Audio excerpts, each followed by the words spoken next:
Hello mga kananay, for today's ganap, yung nanay ko ay maliligo na, hindi yan araw-araw naligo, yung ano lang, pag feeling niya lang na maligo siya, gusto niya maligo. Dali-dali na kung niya naghanda ng kanyang mga kagamitan, kagaya ng damit, panty, at yung ano niya sa katawan, hinahanda. Habang siya ay naliligo, ako naman ay naghahanda na ng aming pagkain sa lunch.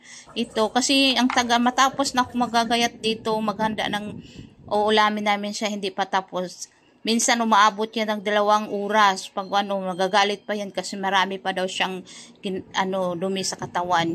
Kaya, para hindi din ako mainip, naghahanda na rin ako ng pagkain namin para hindi masayang yung oras. Kasi natatakot talaga ako pag gumamit yan ng CR or banyo kasi yung iba yung design ng aming banyo tsaka CR kasi yung may isa pang step, kaya natatakot ako minsan kasi nadulas na siya, kaya takot na talaga, kailangan talaga bantayan siya, kaya hindi ko na yan pinapagawa ng mga gawaing bahay kasi natatakot ako.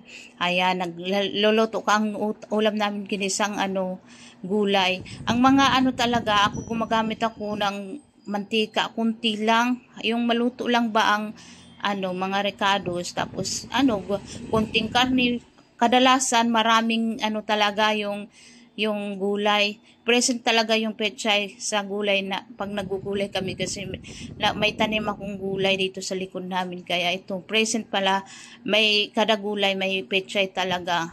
Habang nagluluto, hindi pa rin siya tapos, maligo yung nanay ko. Ayan na naman, nakulo na, nilagyan ko na ng mga recados. Wala pa talaga.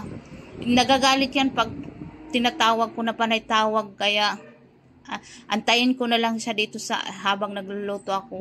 Napaka yung nanay. Alam mo naman natin, mga na matanda na, lalo na yung nanay. In fairness sa nanay ko, hindi pa naman siya ulyanin, makalimutin lang siya. Pero yung sinasabing nalalaro ng mga kung ano-ano, hindi naman siya. Kasi isa sa mga sekreto ko talaga is nagkukwentuhan kami. Maganda daw yung may kakwentuhan din siya. Ayan, tapos na siya sa kanyang pagliligo. Nako, ang bango na ng nanay ko. Paamoy nga. Yun nga, mabango na siya. Ito pala yung ginamit kong pabango sa kanya. Sa gustong try, ipindutin na lang ang link sa yung link sa ilalagay ko na lang din yung link sa baba. Thank you for watching.